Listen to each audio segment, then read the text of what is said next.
जय श्री कृष्णा, जय श्री राधे। आप जानते ही हैं कि आज श्री कृष्ण जन्माष्टमी का पर्व है और बड़े हर्षोल्लास के साथ ये पर्व मनाया जा रहा है। हालांकि कोरोना काल के चलते जो आयोजन वृहद रूप में होते थे वो नहीं हो रहे हैं। मंदिरों में प्रवेश प्रतिबंधित है श्रद्धालुओं का। ऑनलाइन ही दर्शन हो रहे हैं ठाकुर जी के विभिन्न मंदिरों से। जो उत्सव आयोजित हो रहे हैं उन उत्सवों को भी हम आप तक पहुंचा रहे हैं और जो श्री कृष्ण जन्माष्टमी से जुड़ी हुई खास जानकारियां हैं वे भी आपको दिलवा रहे हैं। एक बार फिर से पंडित श्री कामेश्वर नाथ जी चतुर्वेदी एक बार फिर से हमारे से जुड़ चुके हैं। पंडित जी, पुनः पुनः आपका बहुत बहुत स्वागत है। बहुत बहुत शुभकामनाएं। जी, तो अभी थोड़ी देर पहले जब हमारी आपसे बातचीत हुई थी तब आप बता रहे थे कि जन्माष्टमी का पर्व मनाने से 7 जन्मों के पाप नष्ट हो जाते हैं। जी, और क्या कुछ फल है जन्माष्टमी का, और क्या महत्व है जन्माष्टमी का, और क्या संदेश है जन्माष्टमी का? तो भविष्य पुराण के अनुसार जी जब धर्मराज युधिष्ठिर ने गोविंद भगवान श्री कृष्ण से प्रश्न किया तो पहला तो उन्होंने यही संदेश दिया कि भैया युधिष्ठिर, मेरा जो जन्मोत्सव है जन्माष्टमी व्रत भाद्रपद मास कृष्ण पक्ष अष्टमी तिथि रोहिणी नक्षत्र बुधवार को मेरा जन्म हुआ था मथुरा में। देवकी माम अजी जनत, देवकी मैया ने मुझको जन्म दिया था।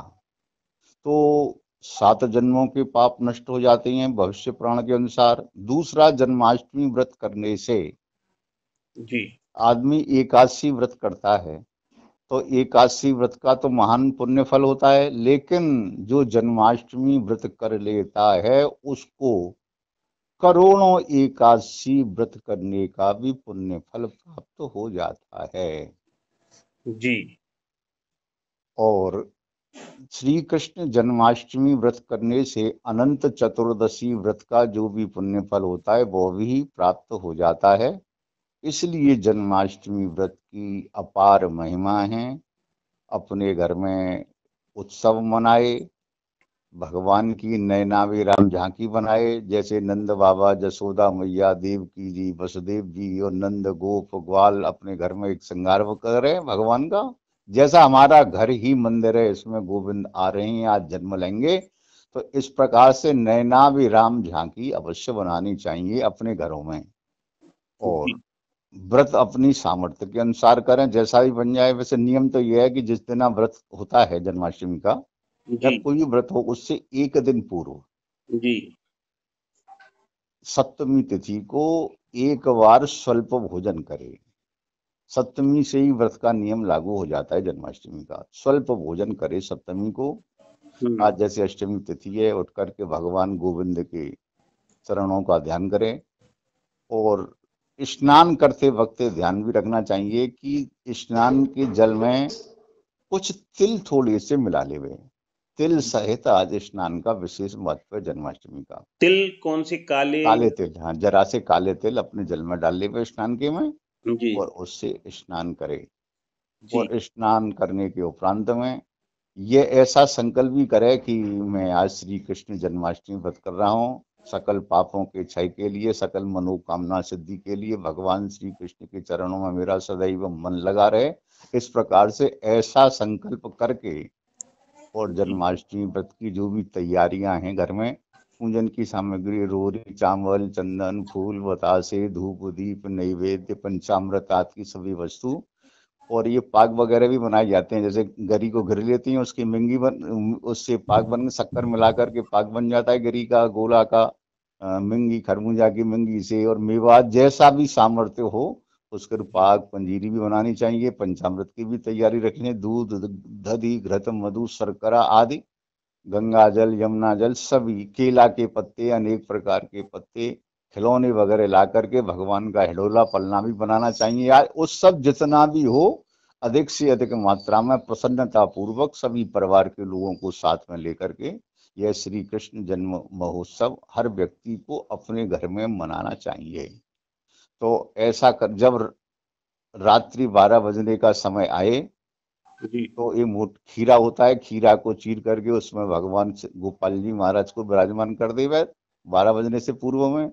जी और जब रात्रि के 12 बज जाएं, शंख घंटा घड़ियाल आदि की ध्वनि करते हुए भगवान श्री कृष्ण का जन्म करें और दूध दही घृत मधु शर्कर आदि से पंचामृत स्नान कराए, उनको पूजन करे, षोडशोपचार जैसा भी बन जाए पंचोपचार, और पूजा अर्चना करके भगवान को पल्ले में बैठाल देवे। और प्रसाद जितना भी हमने बनाया हुआ स्व शक्ति के अनुसार वो प्रसाद भी समर्पित करे। फिर उसके बाद में पूजा और आरती पुष्पांजलि आदि देवे, सबों के लिए प्रसाद वितरण करे। तो व्रत के कुछ नियम होते हैं श्रीमान योगेश खत्री जी। जी जैसे कि व्रत में बार बार जलपान नहीं करना चाहिए। जी बार बार जलपान करने से व्रत टूट जाता है। जी व्रत के दिन पान नहीं खाना चाहिए, तांबूल भक्षण से भी व्रत टूट जाता है। जी दिन में सोना नहीं चाहिए, बहुत से लोग दिन में सो जाते हैं लेकिन व्रत के दिन सोना भी नहीं चाहिए। जी ब्रह्मचर्य व्रत का पालन करते रहना चाहिए।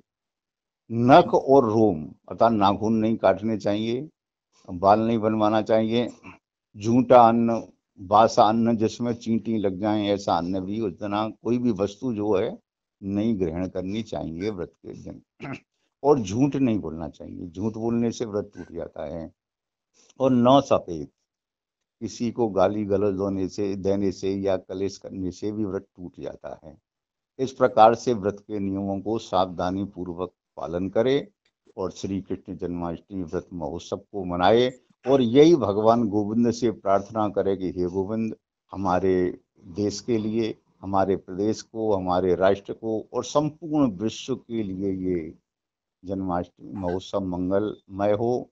कोरोना जैसी जो विश्वव्यापी महामारी है जी उससे भी सभी लोग सुरक्षित रहें, और भी कोई उत्पात न हो हमारे देश में।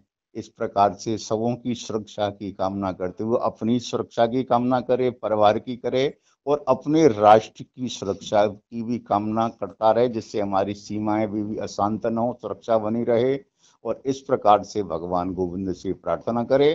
तो श्री कृष्ण भगवान धर्मराज युधिष्ठिर से भविष्य पुराण में यही कहती हैं कि हे युधिष्ठिर जी, जिनके संतान भी नहीं है, पुत्र नहीं है या कन्या भी नहीं है, मतलब कोई भी संतान नहीं है, ऐसे लोग प्रसूता देवकी का फोटो लेकर के आए।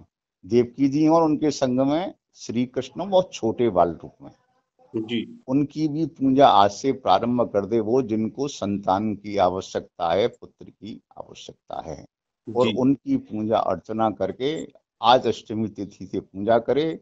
तो भगवान श्री कृष्ण धर्मराज युधिष्ठिर से कहते हैं कि भैया धर्मराज, जन्माष्टमी की महिमा बताते हुए कि जन्माष्टमी जनमनो नयनाभिरामाम पापापहाम सपति नंदित नंद गोपाम यो देवकीम सुतयुताम च बिलखेति भक्त्या पुत्रानवाप समुपैति पदम स विष्णु। इस प्रकार से जन्माष्टमी व्रत की बड़े हर्षोल्लास के साथ में पूजा अर्चना करें और सबों की सुख शांति और सुख समृद्धि की कामना करनी चाहिए। हम टीटीआई न्यूज के माध्यम से श्रीमान योगेश खत्री जी यह संदेश संपूर्ण देशवासियों के लिए, विश्व के लिए प्रेषित कर रहे हैं। जय राधे गोविंद। जय राधे गोविंद पंडित जी। और भी आपसे हम जानकारियां लेंगे, और अभी जो आपने जानकारी दी है वो भी बहुत ही ज्ञानप्रद है। आपने पहले तो बताया कि 7 जन्मों के पाप नष्ट हो जाते हैं, और अब आपने बताया है कि एकादशी करोड़ों एकादशियों के व्रतों का फल मिलता है एक कृष्ण जन्माष्टमी के व्रत को करने से।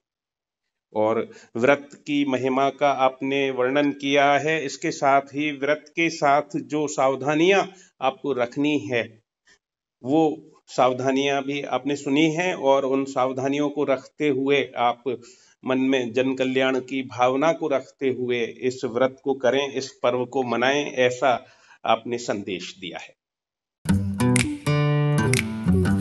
ये कैसा जुनू है, ये क्या खुशबू है,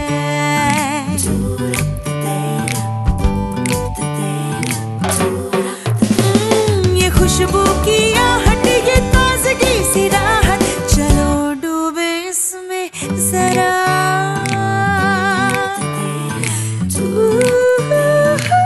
स्वीटी सुपारी, मस्ती भरा एहसास।